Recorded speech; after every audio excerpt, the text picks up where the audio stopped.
Welcome back to our summer in Idaho. We're already loving the access to public land, the small towns we've been exploring, and Idaho's friendliness to all forms of recreation. But as a trade-off, cell service can be hard to find in the best parts of Idaho. So we were camping in an easy spot just 10 minutes from the nearest city to get some work done with service. But even that close to a town, this spot was popping with wildlife and felt like we were far away from civilization. And when the work gets done, it's time to launch the boat. We played around on this small motorized lake, dodging what was apparently once a flooded forest. Wow, look at these stumps. Yeah, let's try to avoid them. Pretty wacky. It really kind of is. Some of them are barely sticking out. Yeah, good thing we got the skid plate.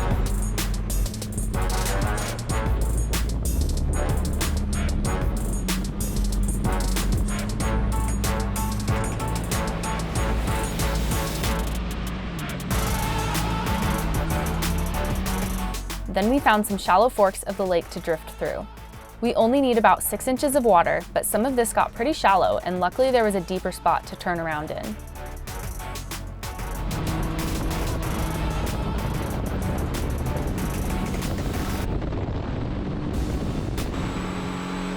This is awesome. Yeah, can you believe this? There's like 6 inches of water right here. Yeah. Just like glass. Yeah, perfect time of night.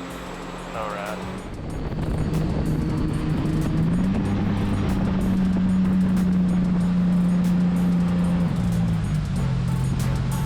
This close to sunset, it felt like we were floating on glass.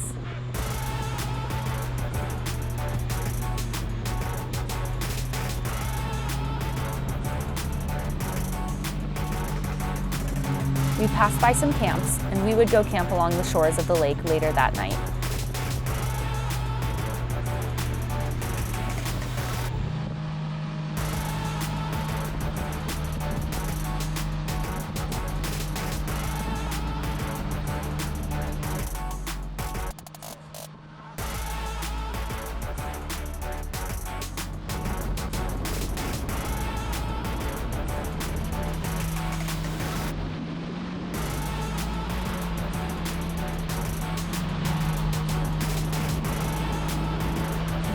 You can hear how loud the supercharger is. That's why we wear these rugged radio headsets so we can talk open mic through the intercom to each other.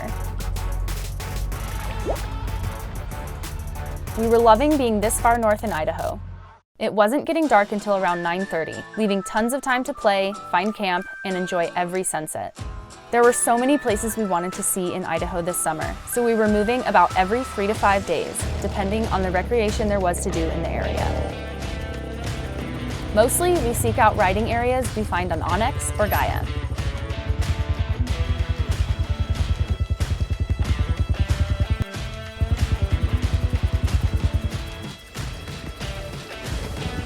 We were loving the single track in Idaho, but also finding that a lot of trails looked like this in burn areas with so much blowdown. Most people ride with chainsaws in Idaho, and since we weren't, it meant we either had to lift bikes or turn around. In this area specifically, there were so many uncut trails, we ended up just hanging out at camp and did some boat maintenance instead.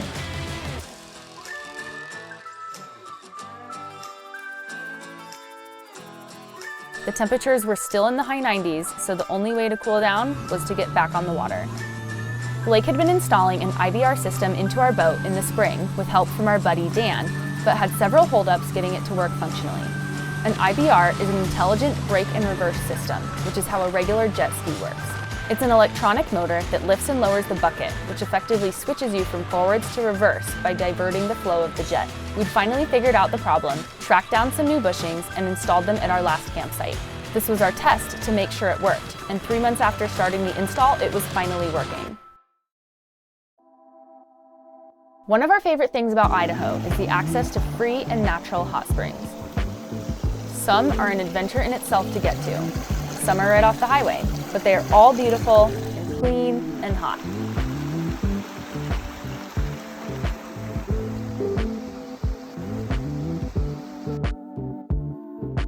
We had to go into Boise to restock on supplies.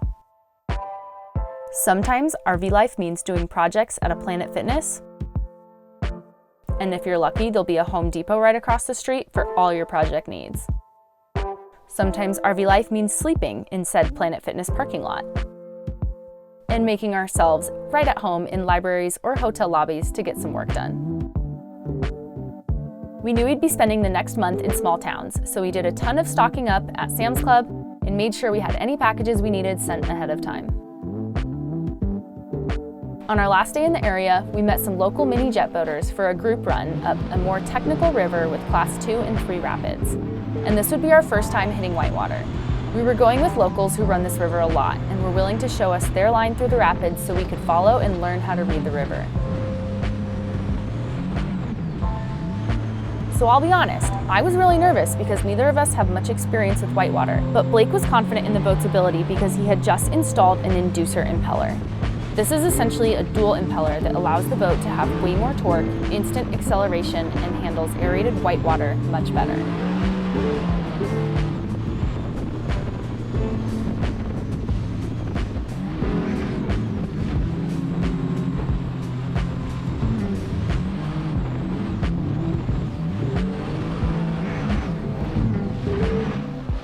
We hung out on the beaches, and there were also some flat water sections in between the rapids that were really scenic.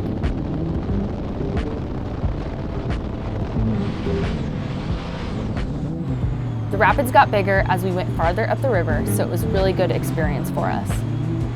We definitely noticed a difference with the inducer impeller. We never could have ran this with our old stock impeller because there was way too much cavitation, which translates to a lack of grab, so it would essentially feel like getting thrown into neutral, which would not have gotten us through these rapids. GoPro footage never does it justice. These rapids look way more mellow on film than in person.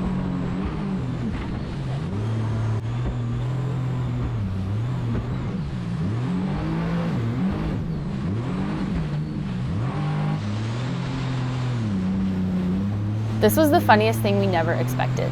The kids on the river are used to seeing jet boats and were jumping up and down wanting us to spin and spray them with our jet. They were so stoked.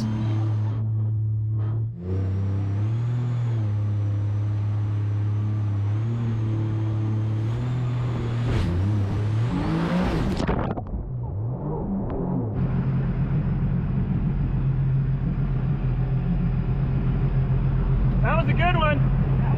We got pretty soaked. What we learned about going downriver in whitewater is it's a little harder to control your pace. Going up, you can go really slow, but down, you have to read the river and commit to a path. Sometimes going downriver, you drop down into a big hole in the rapids and have to cut out of it. We did not stay dry, that's a fact.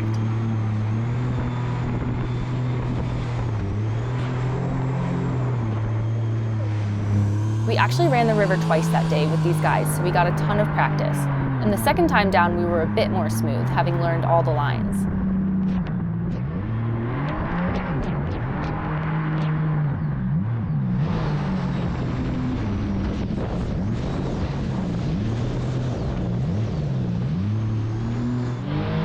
Good thing we have suspension seats, because some of these rapids got a little rowdy.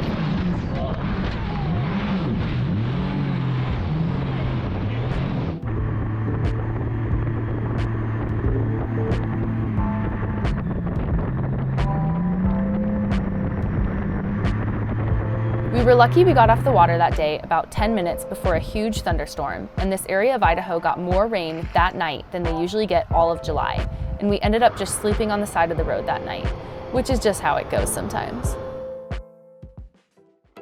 Tune in next episode to find out who comes to visit us in our favorite mountain range in Idaho, and we'll be taking new friends out on the boat. Oh my God!